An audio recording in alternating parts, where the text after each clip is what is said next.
Men, do you know why there's no company that offers insurance for relationships and marriage? I want you to think about it long and hard, and by the end of the video, I'll reveal to you why, and it will all make sense. Here's the deal, there's no guarantee or insurance when you choose to invest in relationships, which is the truth men don't want to accept. When you enter a relationship, you form a verbal agreement whereby you trust that your girlfriend will stay with you long enough for you guys to get married, and in that time period, be loyal and committed to the relationship's success.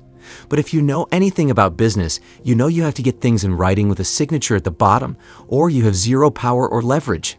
Anything can go without any legal consequences if you operate your business on verbal agreements. No business can operate effectively with that business model, and there's a high risk that the business will get screwed over by its customers and go out of business. It's the exact same thing with relationships, and that's why most of them fail and fail badly. Let's say Bob, our protagonist, inherited some money from his dead uncle and got the great idea of starting a lending company. He realizes that loaning out his money and getting that sweet, sweet interest is his ticket to become a part of the elites and build generational wealth for his family.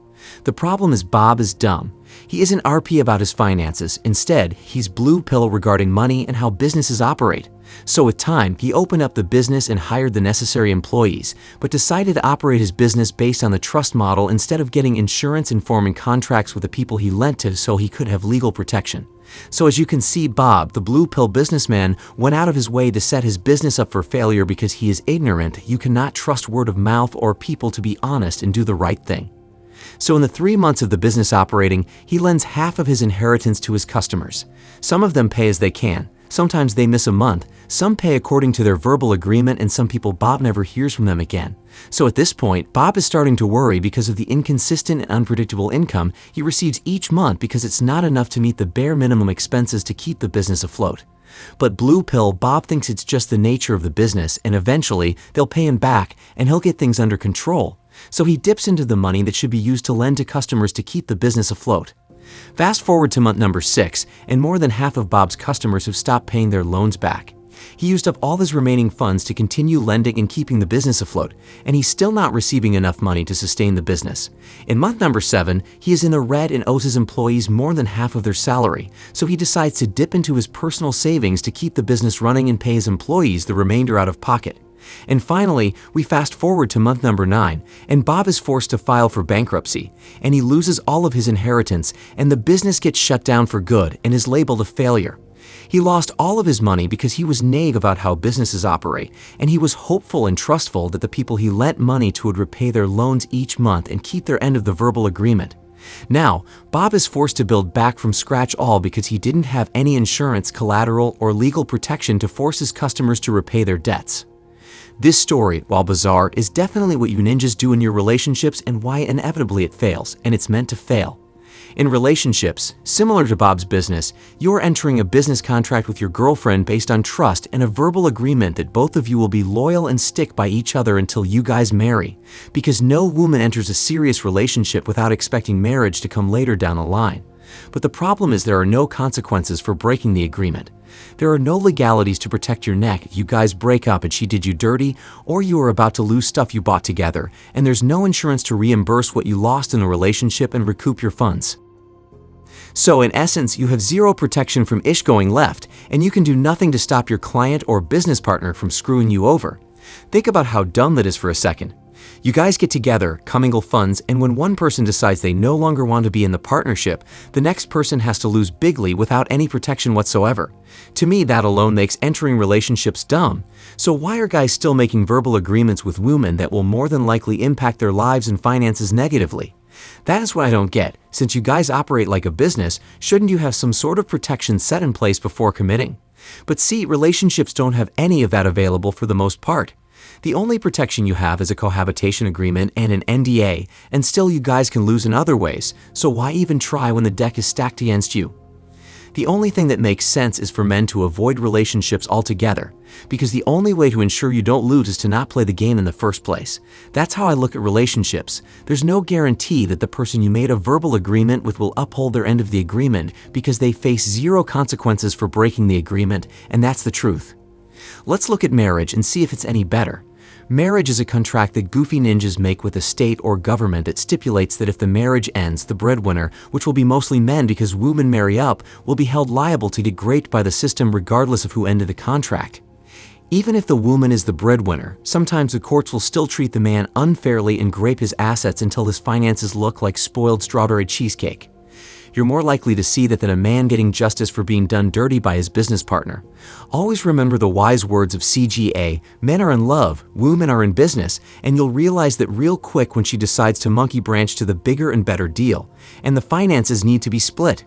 All of a sudden, it's all about what she's entitled to, regardless if she had chosen to be a stay-at-home mom, a career woman, or whether or not she contributed half or more of the assets during the marriage. And you know what's funny when you take the time to look at it? There's nothing that husbands can do to prevent the divorce scraping even though they signed a contract that stipulates together until death. He doesn't have any guarantee that they will last until one or both of them croak.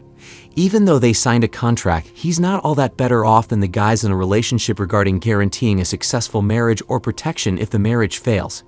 How sad is it that no matter what you do when it comes to ex-exes, you have no defense or guarantee that they will uphold their agreement once you choose to deal with them? The worst part is that the contract that husband signed does the opposite of protection. It actually penalizes them if the contract is broken, even if the wife is the one who ended the contract and betrayed the husband. With that knowledge, why are men in 2023 still getting married? That's what I don't understand. In every other legit business or contract, some sort of protection is set in place so one of the partners or parties involved can't just swindle the other person. Marriage is the only contract that has a one-sided contract that penalizes instead of protecting the most valuable person in the agreement, which is usually the man.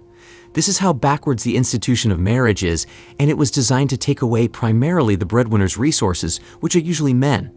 That's the truth, whether you like it or not. The marriage certificate is a lease you make with the government if you really think about it. You're signing an agreement with the government to lease your wife with the conditions that you provide and protect. You barely have any protection, even with a prenup, offshore account, or irrevocable trust, especially if you're broke. So more than likely, you will be held liable when the contract is breached, and there's nothing you can do about it once the ink dries on the marriage certificate. Ninjas won't see it that way, but the fact is you don't own or can control these ex-exes, but the government does. Ninjas don't even own their name once they have a birth certificate, but you guys don't want me to go to that side of the RP. Why do you think it's called your government name? Because the government owns you, ninja. So here's the deal. Based on evidence, it doesn't make sense to enter a business contract with a woman when the government owns and controls her. That's just the reality of marriage. Leasing from the government isn't a good idea. If you still choose to do it, you'll get screwed because neither the wife nor the government can be trusted, nor do they have your best interest at heart, even though you're the one sacrificing and providing.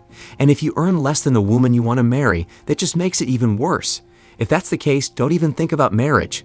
I hope some of you got a new perspective on relationships and marriage, and you're more committed than ever before to walking away from ex-exes and the system that's there to make you pay for dealing with ex-exes. There's nothing wrong with giving up on ex-exes and deciding to walk away.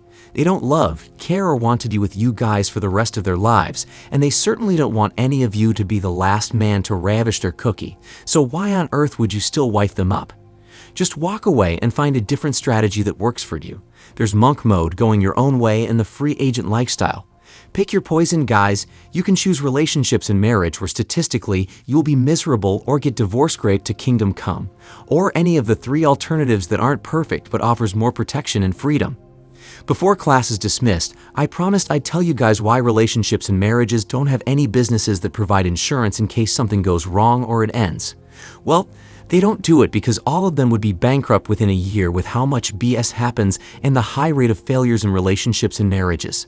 They would bleed so much money it would be insane, so that's why there's no insurance in relationships and marriages. Click the video on the screen to learn more about why so many men in 2023 are choosing to vote with their feet and hold the line.